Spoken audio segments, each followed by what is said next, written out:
الحمد لله رب العالمين والصلاة والسلام على سيد المرسلين وعلى آله وأصحابه أجمعين. قال الله تعالى في القرآن العظيم والفرقان المجيد: ولا تجعل يدك مغلولة على عنقك ولا تبسطها كل البسط. وقال النبي صلى الله عليه وسلم: كن قناعا تكن عن الناس، أو كما قال عليه الصلاة والسلام. صدق الله مولانا العظيم وصدق رسوله النبي الكريم ونحن على ذلك من الشاهدين والشاكرين والحمد لله رب العالمين. புகழ் அனைத்தும் அல்லாஹ் ஜல்ல ஷானஹு தஆலாவிற்கே உரித்தாகுக. எம்பெருமானார் ஸல்லல்லாஹு அலைஹி வஸல்லம் அவர்களின் மீதும் அவர்களை பின்பற்றிய உத்தம சத்திய சஹாபாக்கள், தாபிஈன்கள், தபஅத் தாபிஈன்கள், சுஹதாக்கள், சாலிஹீன்கள், நாதாக்கள், நல்லவர்கள், குறிப்பாக நம் அனைவரின் மீதும் அல்லாஹுவின் சாந்தியும் சமாதானமும் என்றென்றும் நின்று நிலவட்டுமாக. அன்புக்கும் இறைநேசத்திற்கு முறித்தான் அல்லாஹுவின் நல்லடியார்களே, போதும் என்ற மனமே பொன் செய்யும் மருந்து என்றொரு தலைப்பிலே இன்றைக்கு உங்களோடு சில செய்திகளை நான் பகிர்ந்து கொள்ள ஆசைப்படுகிறேன். இந்த போதும் என்ற மனம் இது எதற்கு சொல்லப்படும் என்றால், ஒருவன் கஞ்சனாகவும் இருக்கக்கூடாது, ஆக பேராசைக்காரனாகவும் இருக்கக்கூடாது.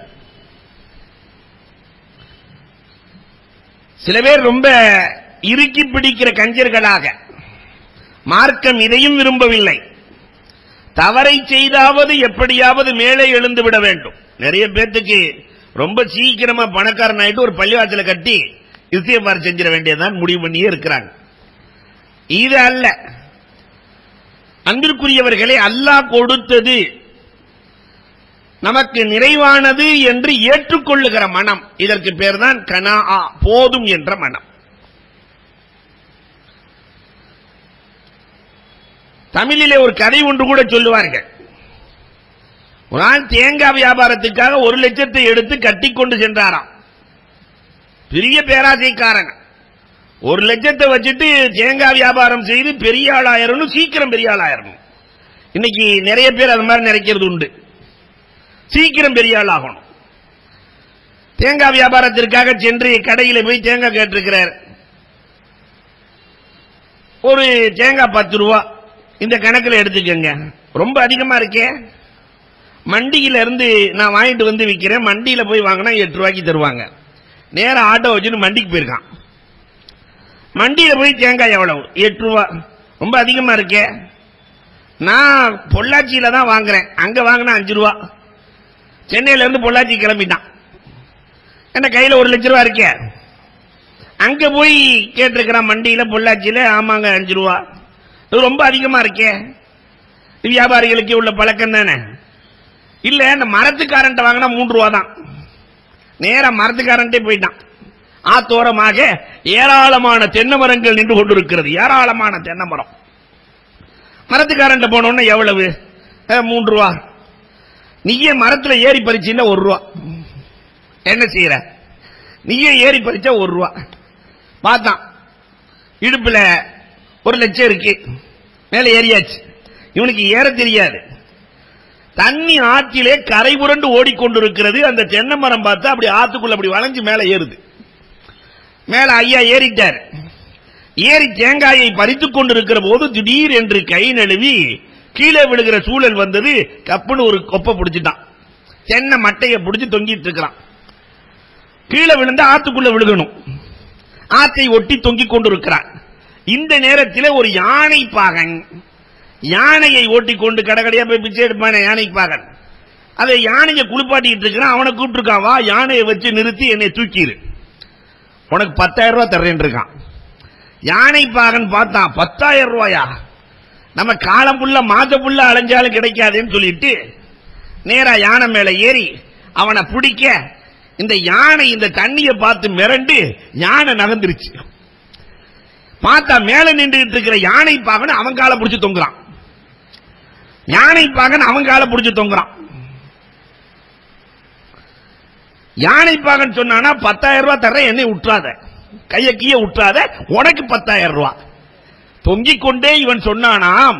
அப்போ 1,10,000 இருக்கான். 1,10,000 என்கிட்ட ஏற்கனவே 1,00,000 ஓட்டு இருந்து வர வேண்டியது ஒரு 10,000. 2 பேர் தொங்கிட்டு இருக்கும் போது குதிரை வண்டியில ஒருத்தன் போயிருக்கா, குதிரையில அவனை கூப்பிட்டு எப்படியாவது காப்பாத்து, அவனை கூப்பிட்டு உனக்கு 10,000 தர்றேன் எப்படியாவது காப்பாத்து. அவனு ஏறி நின்று காப்பாத்தலான்னு போகும்போது அந்த தண்ணி வெள்ளத்தை பார்த்து குதிரையும் விரண்டு ஓடியது. 2வது உள்ளவன் காலை இவன் பிடிச்சிருக்கிறான். 2வது உள்ளவன் சொன்னானா, மேல இருக்கிறவனை பார்த்து விட்டுறாத, உனக்கு நான் 10,000 தர்றேன். மேல இருக்கிறவன் சொன்னானா, அப்ப எனக்கு 1,20,000 என்று சொல்ல அந்த கொப்பு 3 பேரை தாங்குமா? கீழே அந்த கொப்பு தாங்காமல் உடைந்து தண்ணீருக்குள் விழ தத்தளித்து நீச்சடிச்சு இடுப்புல இருக்கிற 1,00,000 காலி எங்க போச்சுன்னு தெரியல. மேல எந்திரிச்சு வந்து 1,00,000 போனது. பொதுவாகவே இந்த ரொம்ப விவரங்கள் இருக்கிறார்களே, ரொம்ப விவரம், நிறைய சம்பாதிக்க வேண்டும் என்ற ஆசை இருக்கிறதையும் சேர்த்து விட்டுருவாங்க. அப்ப மார்க்கம் இந்த ரொம்ப விவரத்தையும் விரும்பவில்லை, கஞ்சத்தையும் விரும்பவில்லை, பேராசையையும் விரும்பவில்லை. மார்க்கம் விரும்புவது அல்லாஹ் நமக்கு கொடுத்தது போதும் என்ற எண்ணம் யாருக்கு வருகிறதோ அவன் வாழ்க்கையில் ஜெயிப்பான். 2-3 ஹதீசுகளை உதாரணமாக நாம் பார்க்கலாம். அலி ரலியல்லாஹுவினுடைய வரலாற்றில் நடந்த ஒரு உதாரணம். ஹதீஸிலே பெருமானார் ஸல்லல்லாஹு அலைஹி வஸல்லம் அழகாக சொல்லுவார்கள், பேராசைக்காரன் என்றைக்கும் பெருநஷ்டம் தான் அடைவான். 3 பேர்கள் பயணத்திலே செல்லுகிறார்கள். ஈசா அலைஹிஸ்ஸலாத்து வஸ்ஸலாத்தினுடைய காலத்தில் 3 பேர் பயணத்திலே செல்லுகிற போது ஒரு புதையல் கிடைக்கிறது. அதற்குள் பார்த்தால் எல்லாம் தங்கமாக இருக்கிறது, எல்லாம் தங்கம். நம்ம பாஷையில சொல்றதா இருந்தா இப்படி வச்சுக்கலாம், 24 கட்டி தங்க கட்டி. இதை பார்த்தவுடன் 3 பேரும் முடிவு பண்ணிட்டாங்க, அப்ப ஆளுக்கு 8 கட்டி பிரிச்சலாம். சரி, ஒருவரை சாப்பாட்டுக்கு அனுப்பினார்கள். கடுமையாக பசியாக இருக்கிறது, உணவு வாங்கி வாருங்கள். அவர் சாப்பாடு வாங்கி போகும்போது 2 பேர் முடிவு பண்ணா, ஆளை முடிச்சிட்டோம்னா இந்த பேராசை என்ன வேலையெல்லாம் செய்யும், ஆளை முடிச்சிட்ட 12 எடுத்துடலாம். நம்ம அங்க போனவன் முடிவு பண்ணா, எதுக்கு அந்த 2 பேத்துக்கும் கொடுக்கணும், நம்மளே சோத்துல விஷத்தை வச்சிட்டோம்னா சாப்பிட்டுட்டு 2 பேரும் மல்லாந்துருவானுவ, அதனால நாமே மொத்தத்தையும் போட்டலாம்.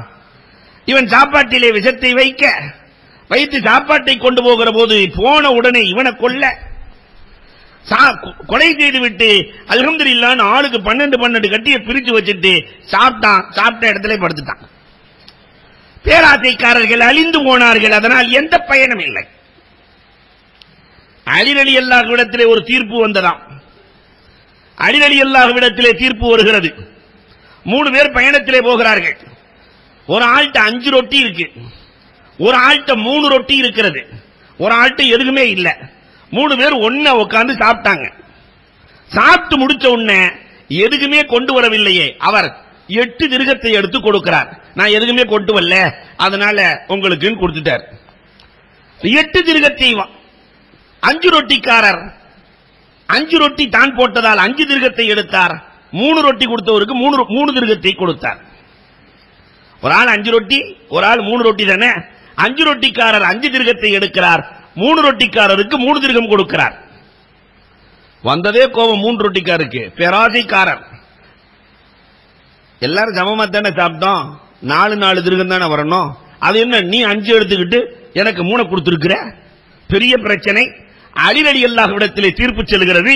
அலி ரலியல்லாஹு 3 ரொட்டிக்கார பார்த்து சொல்றாங்க, உனக்கு 3 அதிகம் பேசாம வச்சுக்கோ, நீ 4 கேட்காத 3 அதிகம் பேசாம வச்சுக்க. இல்ல இல்ல, சத்தியப்படி தீர்ப்பு சொல்லுங்க. அது என்ன, அவருக்கு 5 எனக்கு 3. அலி ரலியல்லாஹு சொன்னாங்களா, 3 பேர் சரிசமமா தானே சாப்பிட்டீங்க. ஆமா, 8 ரொட்டியை சரிசமமா சாப்பிட்டுருக்கீங்க. அப்ப ஒவ்வொரு ரொட்டியை 3 துண்டா போடுங்க.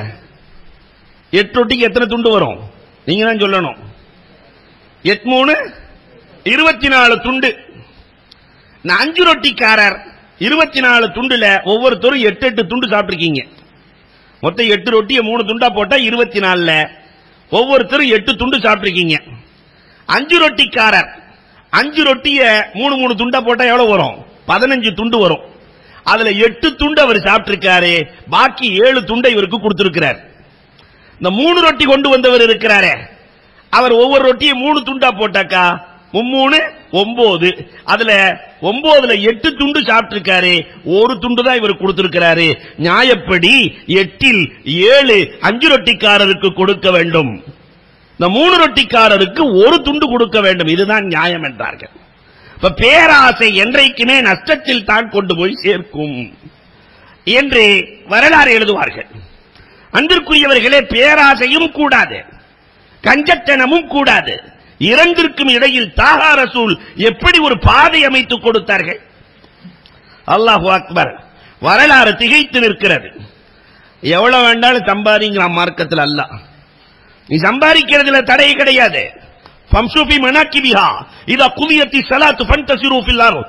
நீ இதா குதியத்தி ஸலா, தொழுகை முடிஞ்சிருச்சுன்னா சும்மா இருக்காத, சும்மா இருக்காத, புறப்படு, பொருளாதாரத்தை தேடு.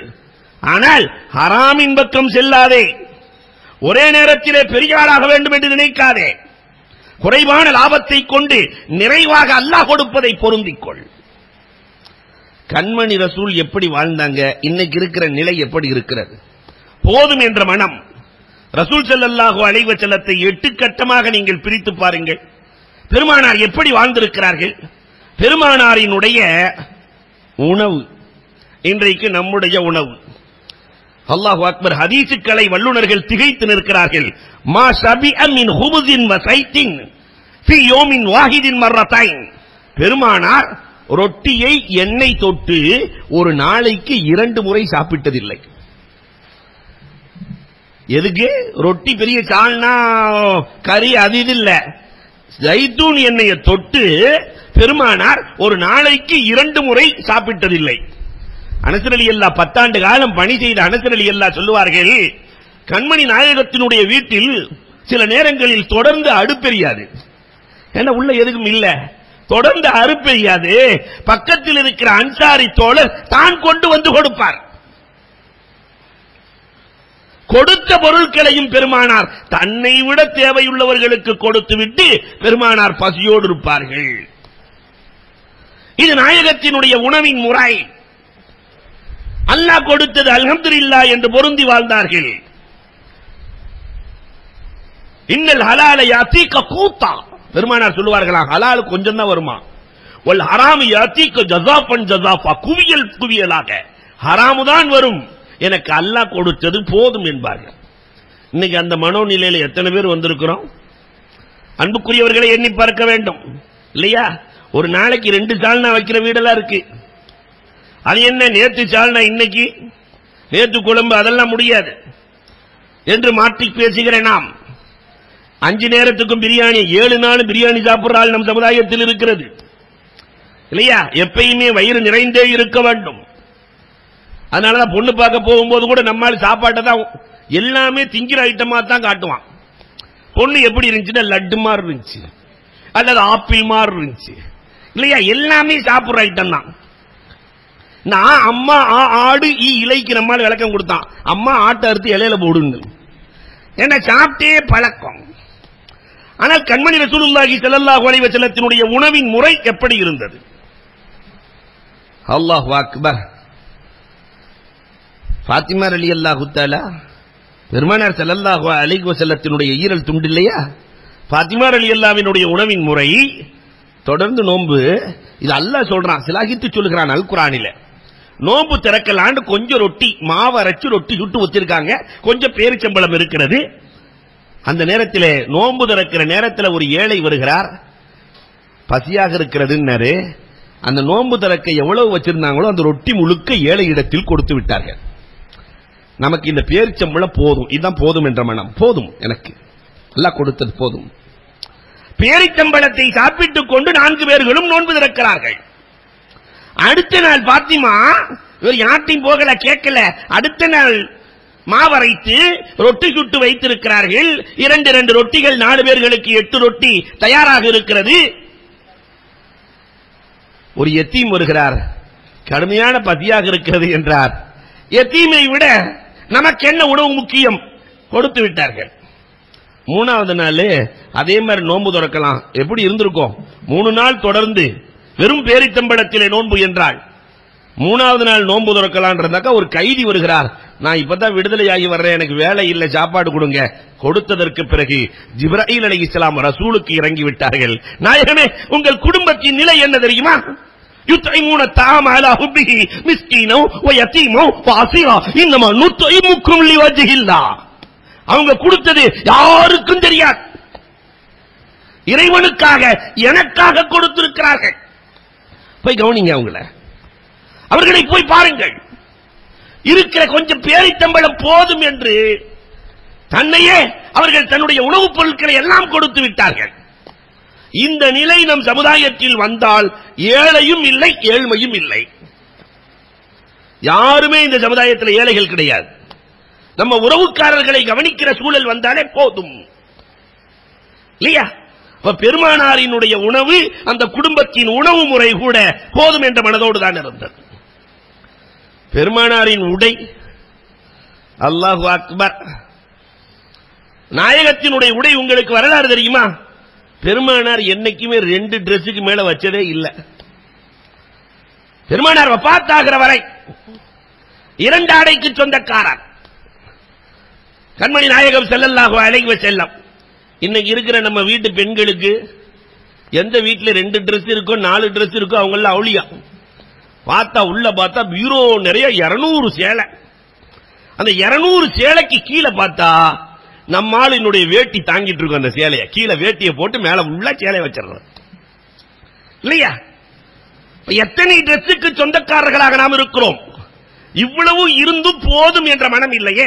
இந்த டிரெஸ் அது சரி வராது, அது சரி வராது, பெருநாளைக்கு ஒரு 10 டிரெஸ்ஸாவது எடுத்தாதான் சரிப்பட்டு வரும் என்று இருப்பதை பொருந்திக் கொள்ளாத எத்தனை பேர்கள் இருக்கிறோம். தாகா ரசூலுல்லாஹ் ஒரு அழகான ஹதீஸ் தஹாவி இமாம் அவர்கள் அறிவிக்கிறார்கள்.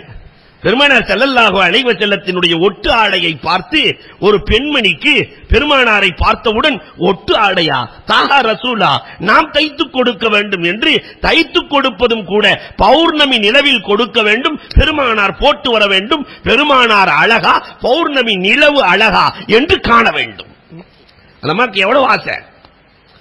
நம்ம ஆடையெல்லாம் தச்சாச்சு, பெருமானாருக்கு கொடுத்து பௌர்ணமி நிலவு அன்று கொடுத்து பெருமானார் அன்பளிப்பு கொடுத்தால் அதை பயன்படுத்தி காட்டுவார்கள். சில பேர் அன்பளிப்பை உதாசீனப்படுத்துபவர்கள் இருக்கிறார்கள். பெருமானார் அப்படி அல்ல.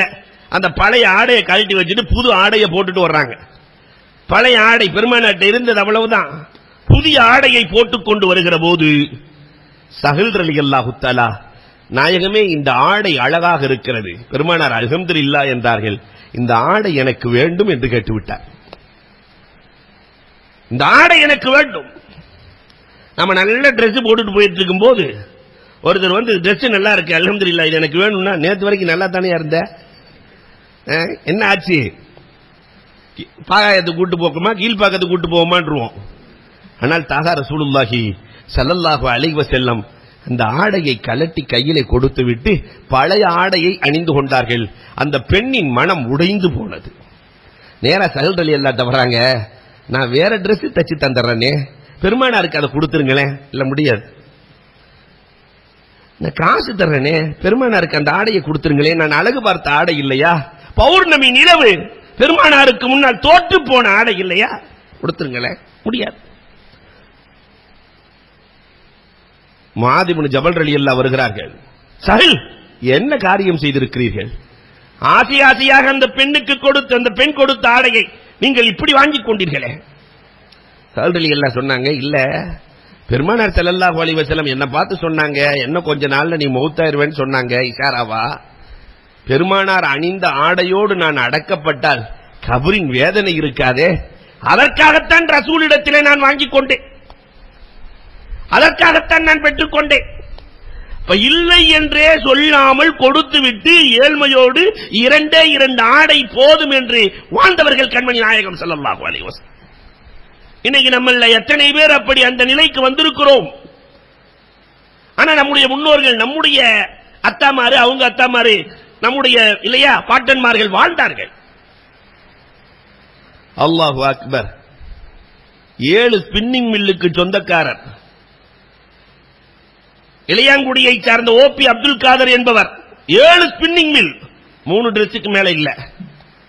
அவரிடத்தில் கேட்கிற போது இதைத்தான் சொன்னார். பெருமானார் இப்படித்தானே வாழ்ந்தார்கள், எனக்கு மீதம் இருப்பதை என் சமூகத்திற்கு கொடுக்கிறேன் என்றார், எனக்கு எஞ்சி இருப்பதை என் சமூகத்திற்கு வழங்குகிறேன் என்றார். அல்லாஹு அக்பர். அந்த வேலையைத்தான் பெருமானார் செய்கிறார்கள். மூணாவதா பெருமானாரினுடைய வாழ்க்கையில பாருங்களேன், அவங்களுடைய ஃபிராஷ், படுக்கை விரிப்பு. படுக்கை எப்படி இருந்தது, நம்முடைய படுக்கை எப்படி இருக்கிறது? சில பேருக்கு பாயில படுத்தா தூக்கமே வராது, அப்படி உருண்டு பெரண்டு இல்லையா, 6 அடிக்கு 7 அடி போட்டு இங்கிருந்து அங்க அங்கிருந்து இங்க. ஆனால் கண்மணி ரசூலுல்லாஹி ஸல்லல்லாஹு அலைஹி வஸல்லம் படுத்திருப்பார்கள். நிறைய வரலாறுகள் வருகிறது. அவங்களுடைய ஹசீர், அந்த பாயினுடைய சுவடு அந்த செவந்த மேனியில், பெருமானாரின் செவந்த மேனியில் பட்டிருக்கும். உள்ளத்திலே கலக்கமும் அச்சமும் இல்லாத உமரே ஃபாரூக் ரலியல்லாஹு அழுவார்களாம். பெருமானாரின் முதுகை பார்த்து அழுவார்கள். ஈருலக சக்கரவர்த்தி நீங்கள், நீங்கள் நினைத்தால் நாயகமே அல்லாஹ் ரப்பல் ஆலமீன் எதையும் உங்களுக்கு தருவான். அப்படி உடம்பெல்லாம் அழுந்துற அமைப்புல நீங்க வாழ்ந்துட்டு இருக்கிறீங்களே நாயகமே, உங்களுடைய பாய் கூட பழைய பாயாக இருக்கிறதே நாயகமே. பெருமானார் ஸல்லல்லாஹு அலைஹி வஸல்லம், என்ன உமர், மா அன இல்லா பிராக்கிப் ஃபி துன்யா, துன்யாவுல நான் யார் தெரியுமா, ஒரு பயணி, வாகனிக்கக்கூடியவன். இந்த வாகனிக்கக்கூடியவன், குதிரையிலே போகக்கூடியவன். யஸ்தவில்லு தஹ்த ஷஜரா, மரத்துக்கு கீழே கொஞ்சம் ஓய்வு எடுப்பான், பிறகு கிளம்பிடுவான். அதே மாதிரி தான் துன்யாவுல கொஞ்சம் ஓய்வு.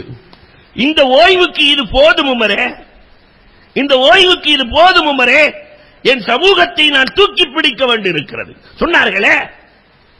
அவங்களுடைய ஃபிராஷ், அதை அவர்கள் போதும் என்ற மனதோடு ஏற்றார்கள். இன்னைக்கு எத்தனை பேர் இதை ஏற்றிருக்கிறோம்? அன்புக்குரியவர்களை எண்ணி பார்க்கிறோம். இந்த படுக்கை விரிப்பு, அந்த மெத்தையை போடுற கவரே ஆயிரக்கணக்கில் இருக்கு, நூற்றுக்கணக்கிலே, டஜன் கணக்கிலே வீடுகளில் இருக்கிறதா இல்லையா? ஹுமான் நபிகள் கோமானினுடைய வீடு, அல்லாஹு அக்பர். பெருமானார் மதீனாவுக்கு போறாங்க. மதீனாவிற்கு போன நேரத்திலே பெருமானார் ஏழ்மையோடு தானே மதீனாவிற்கு சென்றார்கள். ஏழ்மையோடு மதீனாவிற்கு செல்லுகிற போது பெருமானார் ஸல்லல்லாஹு அலைஹி வஸல்லம் ஒரு 10க்கு 10 அளவு வீடு, அவ்வளவுதான். அதுவும் அபூபக்கர் ரலியல்லாஹு வாங்கி கொடுக்கறாங்க. 10க்கு 10 ஆயிஷா ரலியல்லாஹுக்கு வாங்கி கொடுத்து அதை பெருமானாருக்கு கொடுக்கப்பட்ட அந்த வீடு, பெருமானார் ஸல்லல்லாஹு அலைஹி வஸல்லம் உள்ளே நுழைந்து கைபர் போர்க்களம் வருகிறது, ஹிஜ்ரி 6. கைபர் வெற்றிக்கு பிறகு எல்லா சஹாபியுமே லட்சாதிபதி, எல்லாம் லட்சாதிபதி. நேற்று வரை ஏழையாக இருந்தவர்கள் கைபருக்கு பிறகு லட்சாதிபதி ஆகிவிட்டார்கள். அல்லாஹு அக்பர். ஆனால் பெருமானார் ஸல்லல்லாஹு அலைஹி வஸல்லம் அவர்கள் வஃபாத்தாகிற வரை அந்த வீட்டில் தானே இருந்தார்கள். பெருமானாரினுடைய வீடு மாறவே இல்லையே, அதே 10க்கு 10 தானே. வெற்றி மேல் வெற்றி, பொருள்கள் மேல் பொருள்கள் மேல் வருகிறது. ஆனால் பெருமானார் எனக்கு இது போதும், இப்படி ஒரு தலைவனை உலகம் பார்த்திருக்கிறதா? எம்சி ஆனவனுமே கோடீஸ்வரன் ஆயிரமான், வெறும் முனிசிபல் கவுன்சிலர். நேற்று வரைக்கும் மஞ்சப்பையோடு அலைஞ்சார் முனிசிபல் கவுன்சிலர். இன்னைக்கு பார்த்தா அந்த பொறுப்பு வந்தோன்னு அவன் பார்த்தா 2-3 வருஷத்துல கோடீஸ்வரனா இருக்கான். எம்எல்ஏ ஆயிட்டாக்கா ஒரு தெருவையே வாங்கிடுறான், எம்பி ஆயிட்டா ஊரையே வாங்கிடுறான் இல்லையா? அவர் முன்னாள் எம்பி, அதனால் இவருக்கு 3 ஊர் சொந்தம் என்று சொல்லுகிற அளவிற்கு இன்றைக்கு சமூகத்தில் நடந்து கொண்டிருக்கிற இந்த தலைவர்களின் வரலாறுகள் எங்கே? தாஹா ரசூலுல்லாஹ் எவ்வளவு போதும் என்ற மனதோடு வாழ்ந்தார்கள். இதையெல்லாம் எனக்கு போதும், என் உம்மத்துக்கு வேணும், என் சமூகத்திற்கு தேவை. கொடுத்தார்களே தாஹா. சமூகத்துக்கு எப்படி கொடுத்தாங்க தெரியுமா? தான் போதும் என்ற மனதோடு வாழ்ந்தார்கள். சஃப்வான், இந்த ஹதீசுகளை எல்லாம் நாம் ஆய்வு செய்ய வேண்டும். ஹுனைன் போர்க்களம், ஃபதஹ் மக்காவுக்கு பிறகு, ஃபதஹ் மக்கா, மக்காவின் வெற்றி ஹிஜ்ரி 8, பெருமானார் மதீனாவுக்கு சென்று 8வது வருடம் மக்கா வெற்றி நடக்கிறது. இந்த மக்கா வெற்றியின் போது சஃப்வான் ஓடி ஒளிகிறார்.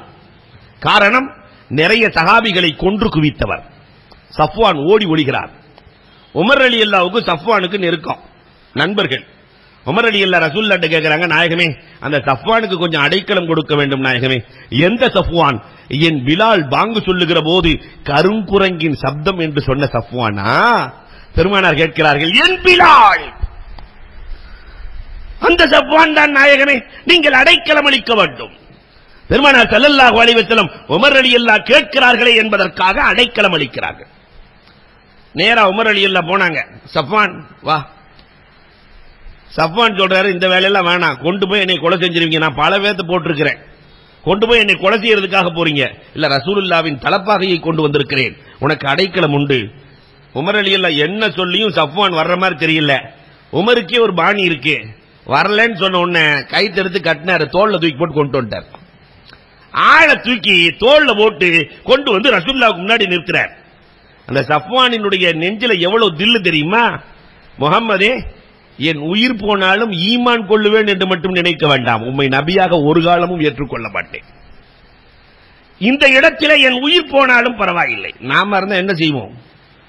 பெருமானார் ஸல்லல்லாஹு அலைஹி வஸல்லம் உமர் அலி உனக்கு அடைக்கலம் அளித்தார். அடைக்கலம் 6 மாதம் ஹுனைன் போர்க்களத்தில் வெற்றி பொருள் மலை போன்று குவிந்திருக்கிறது. வெற்றி பொருள் மலை போன்று குவிந்திருக்கிறது. சஃப்வான் அப்படி பார்த்துக்கிட்டே இருக்கிறாரு. போருக்கு போன இஸ்லாமியர்கள் சஹாபிகள் இருக்கிறார்கள். எதிரி சஃப்வான் பார்த்துக் கொண்டிருக்கிறார். இதை பார்த்த தாஹா ரசூலுல்லாஹ் சஃப்வானை பார்த்து சொன்னார்கள், தன் வாழ்க்கையில் எதையுமே அனுபவிக்காத நாயகம் சஃப்வானை பார்த்து சொன்னார்கள், சஃப்வான், இதையே பார்த்துக் கொண்டிருக்கிறாயே, மலை போன்று குவிந்திருக்கிற பொருளை உனக்கு எவ்வளவு வேணுமோ எடுத்துக்க, மிச்சத்தை என் தோழருக்கு பிரித்து தருகிறேன்.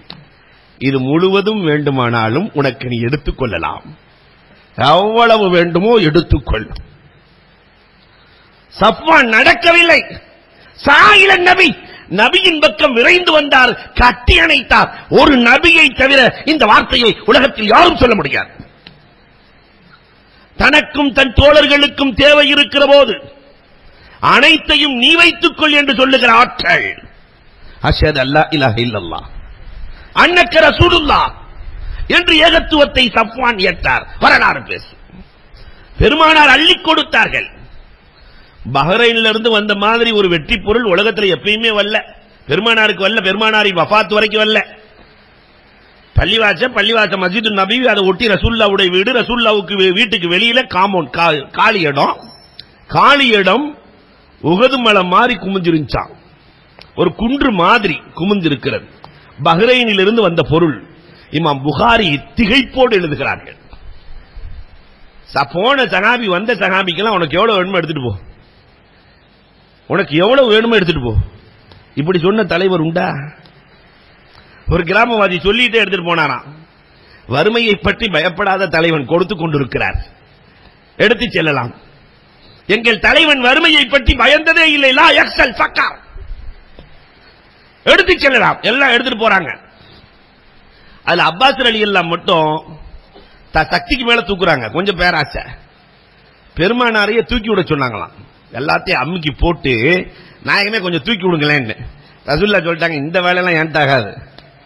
ஒரு கை அள்ளி போடுறாரு வெளியே, அப்படி தூக்கி பார்க்கிறாரு. அடுத்த கை அள்ளி போடுறாரு, அப்படி தூக்கி பார்க்கிறாரு. தூக்க முடிஞ்ச அளவுக்கு தூக்கிட்டு அப்பாஸ் ரலியல்லாஹு போறாங்க. பெருமானார் ஸல்லல்லாஹு அலைஹி வஸல்லம் என்ன ஆசை பார்த்தீர்களா அப்பாஸுக்கு? இவ்வளவையும் கொடுத்த நாயகம் அந்த மலை போன்ற பொருட்களிலிருந்து ஒரு துரும்பு அளவு கூட தாஹா ரசூல் வீட்டுக்குள் நுழையவில்லை. தாஹா ரசூலின் வீட்டுக்கு உம்மத்திற்கு அள்ளி கொடுத்த நாயகத்தின் வீட்டுக்குள் மலை போன்ற பொருளில் இருந்து ஒரு துரும்பு கூட நுழையவில்லை. இதுதான் ரசூலின் போதும் என்ற மனம் இல்லையா? அந்த மனதில் நாம் எந்த அளவிற்கு இருக்கிறோம்? அல்லாஹ் கொடுத்தது அல்ஹம்துலில்லாஹ், என்ன கொடுக்கணும் அல்லாஹ் அல்ஹம்துலில்லாஹ் சொன்னமா, அல்ஹம்துலில்லாஹ் சொன்னா அல்லாஹ் கொடுப்பான். என பத்தாது இருக்கிறது போதாது என்றால் அல்லாஹ் பக்கராகவே வைத்திருப்பான். அல்லாஹு அக்பர். பெருமானார் ஸல்லல்லாஹு அலைஹி வஸல்லம் அன்னவர்களின் குடும்பத்தை எப்படி உருவாக்கினார்கள்? 5வது கோணம் நீங்க பார்க்கணும். பெருமானார் தன் குடும்பத்தை எப்படி உருவாக்கினார்கள்? அல்லாஹ் அக்பர். இன்னைக்கு நாம குடும்பத்தை எப்படி உருவாக்கும் தெரியுமா? நாம் பட்ட கஷ்டம் என் புள்ள படவே கூடாது, படவே கூடாது. அவனுக்கு கஷ்டம்னா என்னண்டே தெரியாது, அத பெருமையா சொல்லுவாரு. அப்படி சொல்றவன கூட பெரிய மூதேவி உலகத்தில் எவனுமே இல்லை. உலகத்திலே கஷ்டத்தை பழக்க வேண்டும். ஒட்டகச்சிவிங்கி நின்னுகிட்டே குட்டி போடுது இல்லையா? நின்னுகிட்டே தான் குட்டி போடும். மேல இருந்து கீழே விழுந்தோன்னு மயக்கம் போட்டு விழுந்துரும். மயக்கம் போட்டு விழுந்த உடனே அந்த குட்டிய அந்த பச்சை வாடைக்கு மிருகங்கள் எல்லாம் சாப்பிட வரும். அப்ப விட்டும் பாருங்க ஒரு உத. அந்த ஒட்டகச்சிவிங்கி தன்னுடைய குட்டிக்கு அடிக்கிற அடி, எழுந்து என்னடா தாய் இந்த அடி அடிக்கிறே, இந்த உதைக்கிறே, எழுந்து ஓடும். அதற்கு பிறகுதான் தெரியும் அந்த தாய் நமக்கு இப்படித்தான் உருவாக வேண்டும் என்று உருவாக்குகிறது. பூனை புள்ள வளர்க்கிற மாதிரி கூட நாம வளர்க்கலையே. பூனை குட்டியை பாருங்க, குட்டி போட்ட உடனே முதல் நாள் எலிய சாகடிச்சு கொண்டு வந்து போடும், சாப்பிட்டுக்கொண்டு. ரெண்டாவது நாள் அந்த வேலையை செய்யாது. பாதி உயிர் இருக்கும், பாதி துடிச்சுட்டு இருக்கும். மற்ற வேலையை நீ பாருங்க, நீ அடிச்சு நீ சாப்பிடு, மற்ற வேலையை நீ பாரு. ஏன்னா அதை விட்டு ஓடிடவும் கூடாது, குட்டி துரத்த முடியாது. பாதி வேலையை பார்த்து மீதி வேலையை அது கூடும்.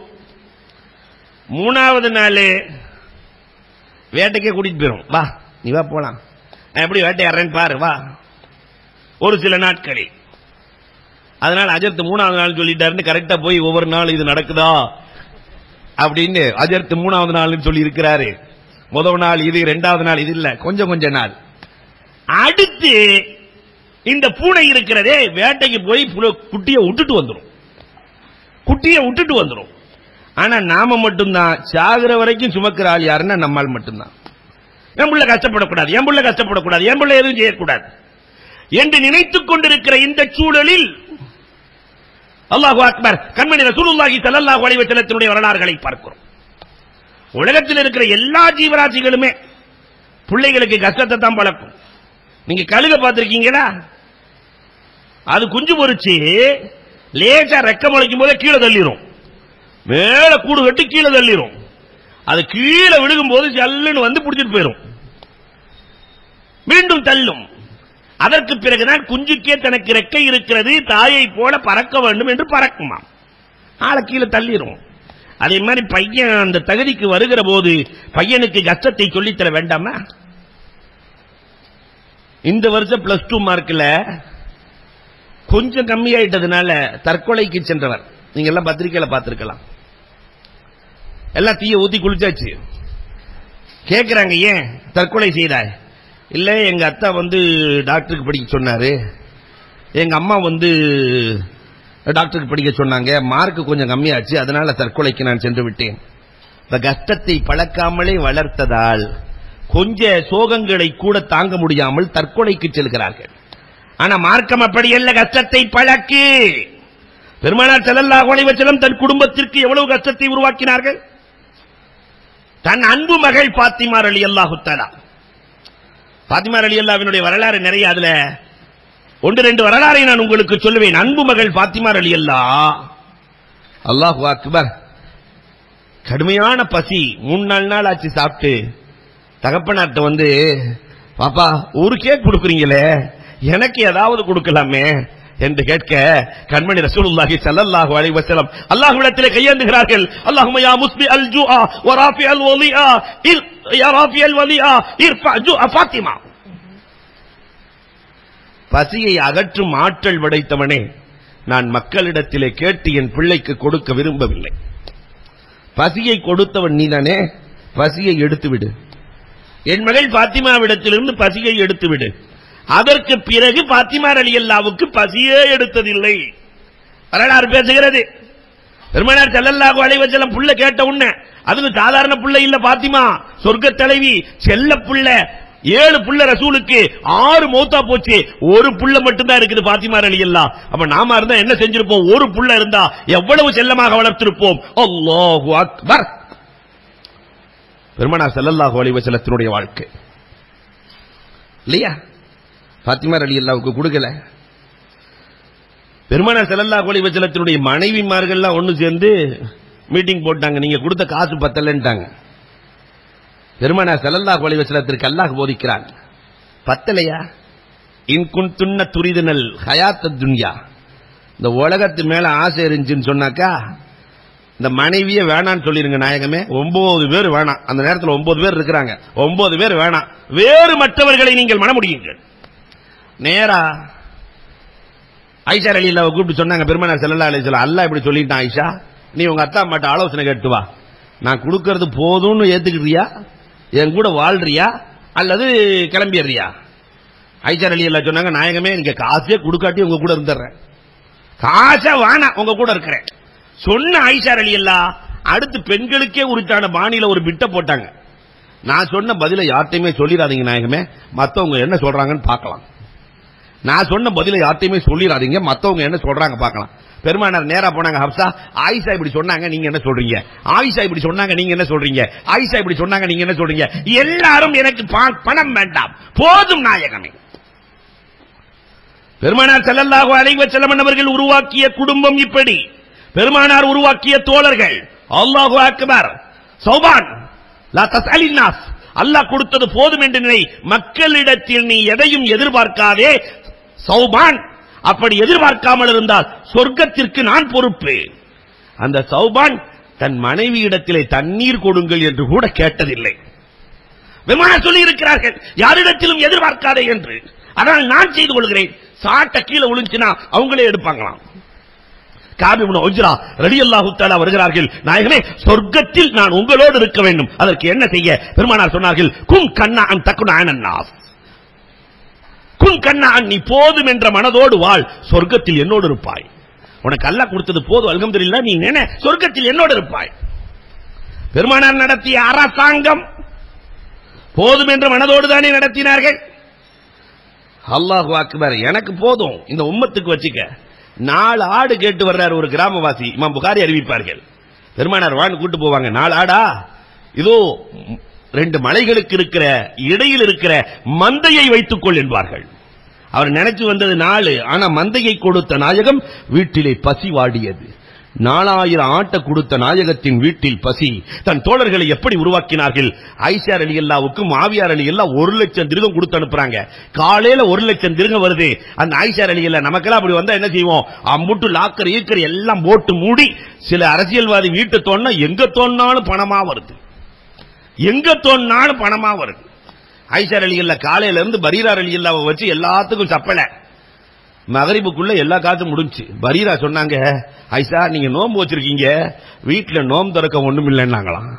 நீங்க நோன்பு வச்சிருக்கீங்க, நோன்பு திறக்க ஒண்ணும் இல்ல, 1 லட்சத்தை அள்ளி விட்டாச்சு, நோன்பு திறக்க ஒண்ணும் இல்ல. ஐஷா ரலியல்லாஹு சொன்னாங்களா, சொல்லி இருந்தா கொஞ்சம் எடுத்து வச்சிருக்கலாமே. அப்ப நாளைக்கு என்று பார்க்காமல் நாளையை ரப்பு பார்த்துக் கொள்ளுவான், இறைவன் கொடுத்தது போதும் என்று வாழ்ந்தார்கள். தாபிஈன்கள் போதும் என்று வாழ்ந்தார்கள். உமர் இப்னு அப்துல் அஜீஸ் ரஹ்மத்துல்லாஹி தஆலா ரொம்ப அழகான வரலாறு சொல்லுவாங்க. இதை சொல்லி நான் நிறைவுக்கு வருகிறேன். உமர் இப்னு அப்துல் அஜீஸ் மௌத்தா போகும்போது 13 பிள்ளைய 11 திர்ஹம், நாட்டின் அரசர். 13 பிள்ளைகளுக்கு அவர் விட்டுட்டு போனது 11 திர்ஹம். என்னங்க 11 திர்ஹத்தை விட்டுட்டு போறீங்க? என் பிள்ளைகள் சாலிகான பிள்ளைகள், நல்லவர்களை விட்டு செல்லுகிறேன், அவர்கள் நல்ல தன்மை இருப்பதால் பிழைத்துக் கொள்வார்கள். நல்லவனா இருந்தாக்கா அத்தா காசு தான் வேணுங்கிற அவசியம் இல்லை, தானே எந்திரிச்சிருவான். அதே நேரத்திலே என் பிள்ளைகள் கெட்டவர்களாக இருந்தால் கெட்டவர்களுக்காக நான் கொடுத்து விட்டு, அழகாக சொன்னார்கள் உமர் இப்னு அப்துல் அஜீஸ். சில பேர்கள் உலகத்தில் வாழ்வார்கள், பெருமானார் சொல்லி இருக்கிறார்கள், உலகத்திலே ஏழ்மையின் வாழ்க்கை வாழ்வார்கள், ஆனால் அல்லாஹ்விடத்திலே பணக்கார கணக்கு கொடுக்க வேண்டியிருக்கும். இவன் பக்கீர் சாம் மாதிரி வாழ்வான், என் புள்ளைக்கு என் புள்ளைக்கு என் புள்ளைக்கு. அங்க போய் இவன் பெரிய இல்லையா ரனி பணக்காரனினுடைய கணக்கு கொடுக்க வேண்டி இருக்கும். நான் அப்படி விரும்பவில்லை. என் பிள்ளைகள் தீயவர்களாக மாறினால் அவர்களுக்காக நான் காது சேர்க்க வேண்டும் என்ற அவசியம் இல்லை. அல்லாஹ் கொடுத்தது எனக்கு போதும். இந்த போதும் என்ற மனம் ஒரு மனிதனை உருவாக்கும். பெருமானார் நிறைவாக சொன்னார்கள், போதும் என்ற மனதோடு வாழ்வதுதான் சுக்குர், இறைவன் கொடுத்த பணத்திற்கான செல்வத்திற்கான நன்றி. யார் போதும் என்ற மனதோடு வாழ்கிறார்களோ அவர்களுக்கு அல்லாஹ் வற்றாத வளத்தை வழங்குகிறான் என்றார்கள். போதும் என்ற மனதோடு வாழ்ந்து வற்றாத வளத்திற்கு சொந்தக்காரர்களாக அல்லாஹ் நம்மை ஆக்கி அருள்வானாக.